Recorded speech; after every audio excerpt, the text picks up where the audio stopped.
फरमाते हैं कि मैं ना मजदूर लेने गया, बगदाद के चौक में मजदूर बैठे होते थे, तो मेरी उन मजदूरों में से ना एक नौजवान बच्चे पे नजर पड़ी। बड़ा कमजोर सा वजूद था, लेकिन चेहरे पर इबादत का निशान था। माथा बताता था कि नमाज का बड़ा ख्याल रखता है। मैं उसके करीब गया। चेहरे भी बड़ा कुछ बताते हैं ना, चेहरों में भी बड़ी रानाई होती है। फरमाते हैं मैं करीब गया, मैंने उसको कहा बेटे मजदूरी करोगे? तो कहने लगा मजदूरों में बैठा हूं तो हुजूर मजदूरी के लिए ही तो बैठा हूं। तो मैंने कहा कि चलो फिर। कहने लगा नहीं मेरी कुछ शर्तें। मैंने कहा बताओ? कहने लगा पहली शर्त यह है कि लोग 4 दिनार दिहाड़ी लेते हैं, मैं 3 दिनार लूंगा। मैंने कहा यार भाई तो बड़ी बेहतरीन है, बाकी भी इस तरह की रख ले। उसने कहा हुजूर दूसरी शर्त यह है कि मैं आपकी मुकम्मल बात मानूंगा, लेकिन जब अजान हो जाएगी फिर आपकी नहीं सुनूंगा। तीसरी बात उसने ये की कि हुजूर मैं आपके घर में काम करूंगा पर आपके किसी सवाल का जवाब नहीं दूंगा। कहते मैंने कहा यार तू बड़ा अजीब है, शर्तें तो मालिकों की होती हैं। कहने लगा जी बहरहाल मैं शर्तें लगा के जाता हूं। फरमाते मैं उसे घर ले आया, काम मैंने उसको बताया, तो जो काम मजदूर सारे दिन में करता है ना उसने 2 घंटे में ही कर दिया। हमारे मजदूर सिगरेट पीने में भी तो आधा घंटा लगाते हैं, वो चाय पीने जाएं तो पौना घंटा वहां। उनको भी तो दयानतदारी करनी चाहिए कि नहीं करनी चाहिए? ने मुआहदा किया है ना जी, तो पूरा उतरना चाहिए ना।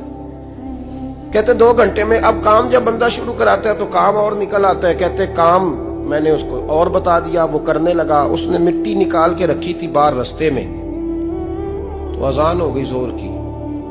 उसने वहीं कुदाल छोड़ी कही और चलने लगा। तो मेरा बेटा कहने लगा इसको जरा बराबर कर दो। कहने लगे चुप कर जा, तेरे बाप से बात हुई थी, जब अजान होती है तो मैं किसी और की नहीं सुनता, सिर्फ अल्लाह रसूल की सुनता हूं।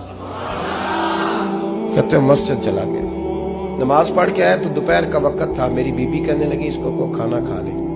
कहते हमने कहा खाना खा लो, तो कहने लगा मैंने रोजा रखा हुआ, रमजान भी नहीं था, नफली रोजा रखा हुआ। फरमाते हैं शाम हुई, मैंने 3 दिनार दिए। तो मैंने कहा तेरा नाम क्या है? कहने लगा मैंने आपसे कहा था मैं किसी सवाल का जवाब नहीं दूंगा।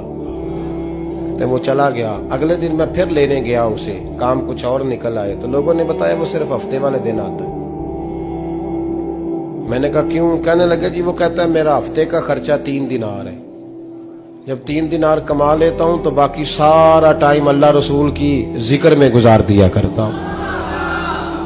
फरमाते हैं अजीब। अगले हफ्ते मैं फिर लेने गया, मैंने पूरा हफ्ता इंतजार किया कि काम उसी से कराना है। मैं जब गया तो मैंने कहा चलो। कहने लगा मेरी शर्तें याद है ना? और मैंने कहा याद है भाई साथ चल। फरमाते हैं काम कराया। 2-3 हफ्ते वो आता रहा। एक हफ्ते में गया तो लोगों ने कहा हुजूर आज नहीं आया। क्यों? कहने लगे बीमार हो गए। कहाँ घर है? कहने लगे बगदाद के कब्रिस्तान के पीछे जो कच्ची आबादी है उसमें रहता है। फरमाते मैं गया, दरवाजे पे दस्तक दी तो कहने लगा हुजूर आप हैं? दरवाजा खोला है, आ जाइए। फरमाते हैं मैं अंदर गया तो मैंने कहा तुम्हें कैसे पता चला मैं आया हूं? कहने लगा हुजूर अल्लाह वाले हो, आप नहीं आना था, वरना अमीर तो गरीबों का पता लेने कोई नहीं आते। कहते मैं करीब गया तो कहने लगा मैं आपका इंतजार कर रहा था, तेज बुखार है, तप रहा। जेब से कुछ पैसे निकाले, कहने लगा ये पैसे रख लें। एक अंगूठी निकाली, कहने लगा हुजूर आज रात को मेरा इंतकाल हो जाएगा, इन पैसों का कफन खरीद के सुबह जनाजा पढ़ के मुझे दफन कर देना, और जब दफन करो तो ये अंगूठी लेके असर के बाद हारून रशीद के पास जाना। आप उसे कहना मैंने मिलना है पर वो आपको टाइम नहीं देगा। आप उसको आवाज दीजिएगा कि तेरी एक अमानत है मेरे पास। फिर वो आपसे मिलेगा तो अंगूठी दे दें, फिर आप मेरी तरफ से फारिग हैं। हजरत फरमाने लगे तेरा नाम? और कहने लगा हुजूर वक्त थोड़ा है, आज रात मैंने जाना है, बड़ी लंबी माफी मांगनी है रब करीम से, अगर मुनासिब समझे तो मुझे अपने रब से तन्हाई कर देने। फरमाते हैं मैं आ गया पर उसकी बातों ने मुझे सारी रात सोने नहीं दिया। फरमाते हैं सुबह बड़ी मुश्किल से सूरज निकला, मैं गया दरवाजे पे हाथ रखा तो दरवाजा खुला हुआ था। अंदर दाखिल हुआ तो खुशबुएं मेरा इस्तकबाल कर रही थी। जब चेहरे से कपड़ा हटाया तो उसका तो इंतकाल हो चुका। इंतकाल हो चुका है, ऐसे है जैसे किसी का दीदार करके सोया।